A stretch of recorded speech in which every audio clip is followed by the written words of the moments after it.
Okay. Cheers, buddy. Okay. Congratulations, Mark. Well done. Mark, we came into this game wondering what might happen. What did happen was an emphatic victory, 9 tries, 57 points, and pretty much an all-court display. You must be delighted. Yeah, I am delighted. Of course you are. You know, you win we lost the derby last week and it hurt, and you win one this week and it feels a lot better. I'm delighted for the group. I'm delighted for Beardy, you know, and him in particular taking the field today. Boys owed him a performance out here in front of his family and his children, etc. I'm delighted with the execution in the second half. You know, we huffed and puffed a bit in the first half. We knew the contact area was going to be crucial, but it's, you know it's coming, but you just can't stop it. And we needed to be better there. And once we tidied that up at half time and we got a bit of a look at them, I think we knew where we could get some dents, and I thought the boys were immense at action in what we talked around, you know. Well, you did talk pretty much about maybe the lack of efficiency in the red zone last week on Judgment Day. That was obviously a massive improvement today. There were so many times when the minute you got into the 22, ruthless recycling of the ball that usually resulted in tries. What sort of tweaks did you make during the week to achieve that?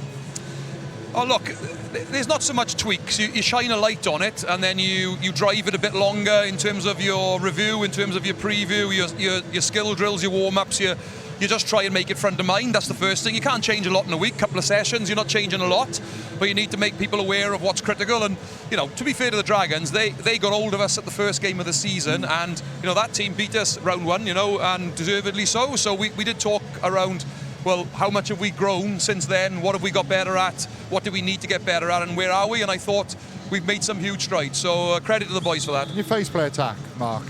Leon and probably Cardiff, you struggled a little bit in attack. So much better today, you know, especially off kicks. Has there been a big work on, or is it just a bit more time together? What? Yeah, we always work on it, Shanks. I think the difference in probably the defences has caught us out a little bit. So we defend against ourselves a lot in training, as obviously, and our line speed is completely different to Leon's and what Cardiff's was on the edge.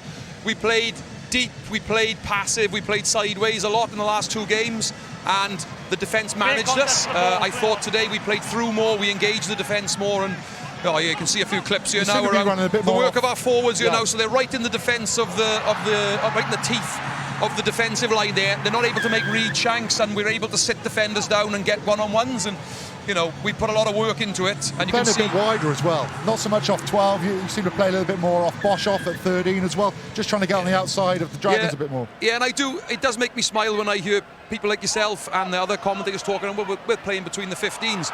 You've got to earn the right to play outside the 15s. You've got to get the speed of the ball, and you've got to make sure you reduce the amount of defenders in the 15s, otherwise you're setting yourself up. So what we did today was we earned the right to get there more, Shanks, and then, as you said, we were more accurate in putting it in there with a little bit more width and a better flatness of our attack.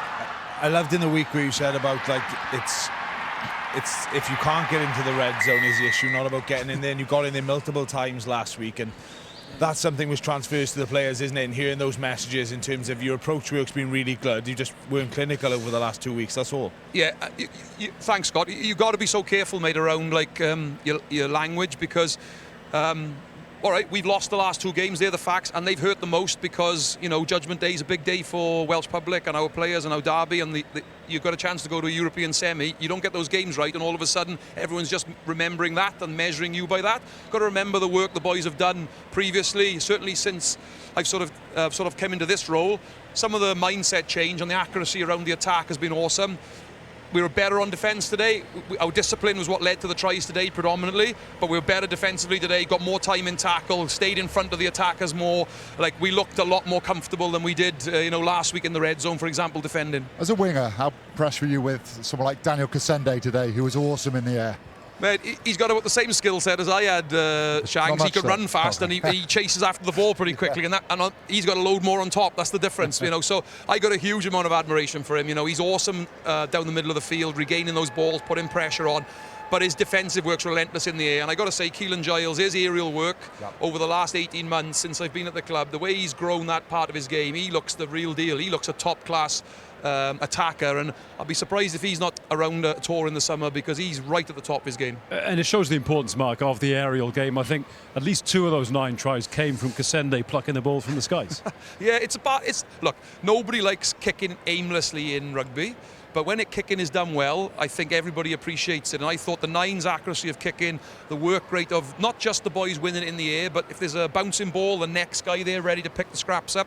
We design kick chases to pick those things up. And when you see the boys working hard, and you get in the reward from it, it becomes easy. The one for us is to be a bit braver. Teams are loading the backfield against us now, and we've got a plan there around, well, if they want to do that, we'll shift and run. But we probably, that's the next evolution for us, to be brave enough to be able to do that, 20 plus points from Dan Edwards. We saw his 2 tries while you were talking just a moment ago, but the boys in comms gave Kieran Hardy the player of the match. So there were many contenders.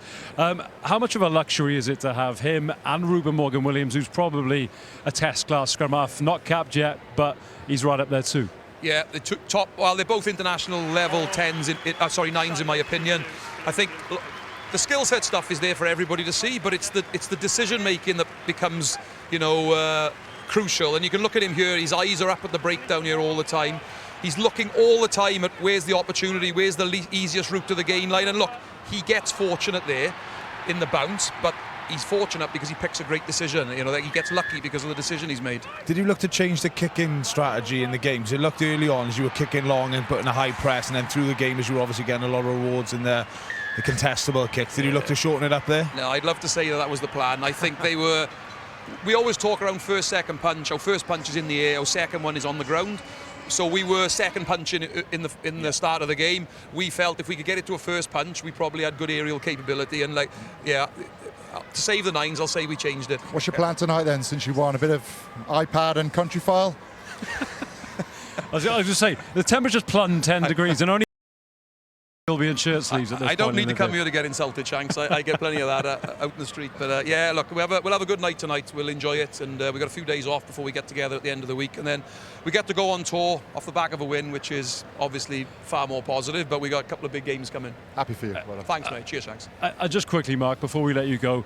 It is South Africa next. Scott and I were covering the Ospreys last game this time last year when the URC predictor gave the Ospreys a 2% chance of reaching the last 8.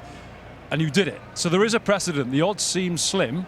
It's a big challenge to go over there and win 2 games on the road, but it's been done before. Yeah, it has, Lloyd Christmas, so you're saying there's a chance. I'm reading you. There is a chance, but the accuracy at which we delivered at the end of last year and the mindset and the intent was why it happened. It wasn't just the opportunity, and we got to make sure we're going to South Africa.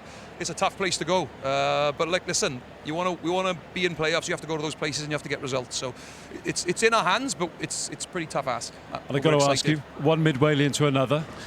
Garth Boy, Bilth Wells, Llandrindod Wells alumnus on the pitch tonight. Dan Lydiat, last ever game on Welsh soil. Just a few words about him. Yeah, legend.